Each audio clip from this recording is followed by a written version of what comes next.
How many of you text and drive or know somebody who does?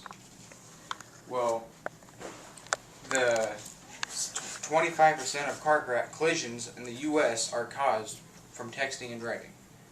And almost all phone-related tasks in a car, texting is by far the most dangerous.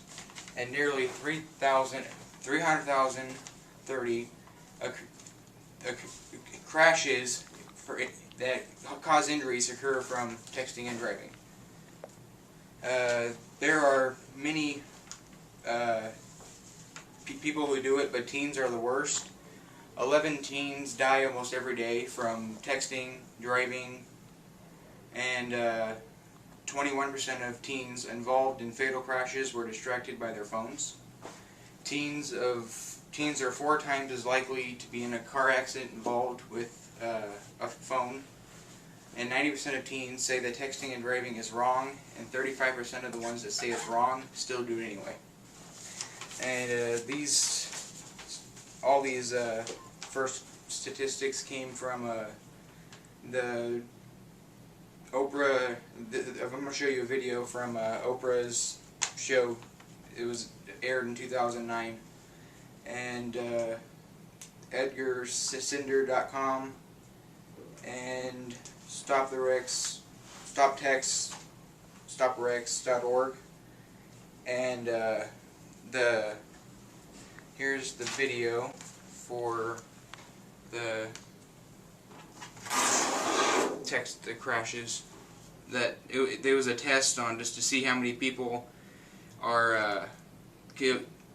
People said that they were good texters and they could text and drive without crashing, or they were experts, but they really weren't. Carly, a stay-at-home mother of 2. I've been texting before and have caught myself in the other lane. Look at that example. She was texting, it was in the other lane because she wasn't paying attention to the road. Yeah, I text all the time when I'm behind the wheel. We wanted to gauge just how dangerous their driving habits might be. So the folks at Car and Driver magazine took our 3 distracted drivers to Audubon Country Club in suburban Chicago to put them to the test. We have 2 tests set up today. One is going to measure reaction time to a dummy brake light they have set up in the car. The reaction time test is very simple. This test has been done to many people because people say that they can text and drive, and after they do this test, they realize you can't really text and drive. It's really important because when you're on a highway, and you'll see in the video that the people, when they're driving and they're not texting, they are perfect, but then when they have a phone, they hit all the cones. While they're texting. We're going to do each test twice. The first one will be without any distraction, and then we'll repeat that test while texting. With a car rigged to measure the result, our participants hit the road. The drills were pretty simple when the drivers focused on driving. Not a problem. But what happened when texting was added to the mix? First up, super texter Jen. Driving without the wheel. Oops, that was a cone. That was not good. Next, our confident multitasker. You can see when he's driving that when he actually hits a cone and it flies. And finally, stay-at-home mom, Carly. Oh, jeez. So we just got done analyzing the data, and what we found is really going to shock our participants. When we were doing the cone test, I was not in control whatsoever. It was scary. I feel like my behavior while I was texting and driving would not be safe for the roads. The test was very hard. When the brake light came on and I realized that was a car. And I've actually had people in my family that drive when I'm in the car and they're texting, and they almost go in the other lane because I wanted to they're respond to the too text. busy on their phone and also was don't trying really to care not what's going on run in the into the road. grass. I've been very lucky that nothing has happened to me or my kids because of me texting and driving. If everybody went through this test, they would see why they should not text and drive. And this was published in 2009.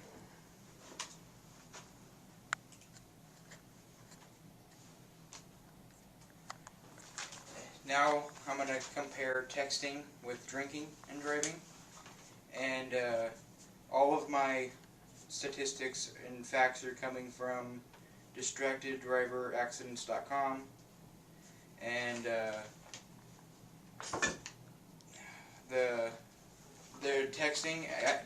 It's been proven that texting is 6 times more dangerous than driving drunk, and it takes 4 feet longer on average to brake when you're drunk, and it takes an extra 70 feet if you are sending a text.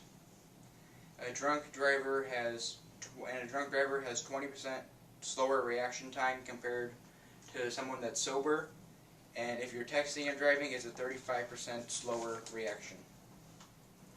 And here is a chart showing that if you're reading a text, these are 2 different tests. When you're reading a text, it's 188 feet stopping distance, and one was 319. And without texting, it was 21 and 30. And without reading and texting is 90 foot stopping distance. And I guess it was 319 for the other one for texting, and reading was 129.